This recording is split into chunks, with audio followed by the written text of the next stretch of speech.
Jaz sem Jerica Mazel in nocoj bi vam rada tako v razmislek povedala, kako je bilo, ko sem jaz bila še mlada in ko sem bila v času, ko se je lahko delalo in živelo. Hvala. Ampak takrat se spomnim najprej, da so vsi delavci s pridnimi rokami, vsi so si lahko naredili svoje domove in svoje hiše. Vsi. Potem naprej, rekla bi, da smo se lahko vsi šolali. Potem naprej, obnavljala se je ljubljanska drama. Auditorij za publiko, prostor za kulise, levi in desni oder in mala drama. Naredil se je klinični center. Kdo ga je naredil? Naredil se je Cankarjev dom. Fantastičen prostor za kulturo.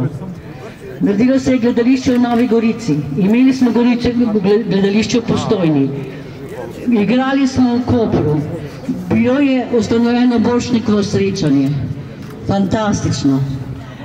Ptujsko gledališče je delovalo. Vlado Kralj je ustanovil in jaz sem veliko delala v pekarni. Fantastičen, neverjeten prostor. Dušan Jovanovič je ustanovil gledališče Glej. Vsi so imeli dotacijo države. Mi smo imeli sicer zelo veliko denarja, tako kot ga pač nikoli ni v kulturi, ampak smo lahko živeli, delali in imeli smo fantastične uspehe. Povsod po svetu smo gostovali z našimi gledališči. Od Seula, Moskve, Budimpešte, Berlina, Dunaja do Washingtona, Milana, Pariza in tako naprej. Da ne govorimo, da smo bili v Novem Sadu, Beogradu, Sarajevo, vračali smo se z nagradami, zlatimi venci, s prestižnimi nagradami. Naše gledališče je bilo res prestižno. Zdaj pa nam konec koncev že se nekaj let dogajajo pravzaprav katastrofe in ne morem drugače, da povem to, kar mi zelo leži na duši. Imeli smo Pandurja in Šugmana mlajšega. Taki geniji se ne rodijo vsakemu narodu in ne vsako stoletje. Tako kot je bilo tudi za šport in za naše športnike, so bile potrebne generacije, že njihovi starši so morali dobro preživeti, da so lahko svoje otroke vzgojili in tudi, da so jim lahko nudili, kar so jim, da so zdaj uspehi. Veste, to ne pride čez noč.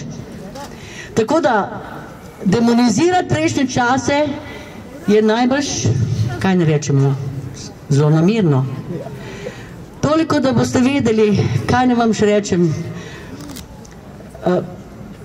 Pogovarjajte se, razmišljate, upate si spregovoriti z bližnjimi, s prijatelji ali znanci, kako, kaj si želimo naprej. Na čem temelji Slovenija? Slovenija temelji na kulturi. Poglejte, Prešern nam je napisal Živela in vsi narodi. To so verzi, ki bi lahko bili himna sveta. Cankar nam je napisal, narod si bo pisal sodbo sam. Ne frak moj ne bo in ne talar. In po temi verzi so se borili naši ljudje. Brigade so imele imena pesnikov, pisateljev. Tam so bili Jakac, Kajuh, Bor, da ne naštevam. Bilo je celo gledališče, igrali so celo Moliera.